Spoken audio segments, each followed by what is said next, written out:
రేపు భారత్ పాకిస్తాన్ మధ్య hot line చర్చలని అంటే ఇవాళ ఈ చర్చలు జరగబోతున్నాయి.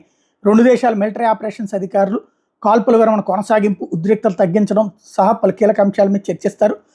పాక్ కాల్పుల విరమణకి సంబంధించినటువంటి దాంట్లో మన షరతులు ఏంటో చెప్తాం. ఆ షరతులకు వాళ్ళు ఒప్పుకుంటారో లేదో ఉంటుంది.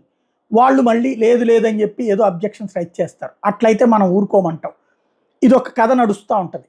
ఈలోపు వాళ్ళు అక్కడ ఉన్నటువంటి దాన్ని ఏదన్నా చూపించడానికి మళ్ళీ ప్రిపరేషన్ ఉంటుంది. అంటే కాల్పుల విరమణ ఒప్పందానికి సంబంధించి మనం పెట్టే షరతులు వాళ్ళు ఒప్పుకోకపోతే తీవ్ర పరిణామాలు ఎదురుతాయని మనం హెచ్చరించగానే వాళ్ళు ఈ డ్రోన్స్నో కాల్పులో చేస్తారు. అందుకని మన సైన్యం అంతా సరిహద్దుల్లో అలర్ట్గానే ఉంటుంది.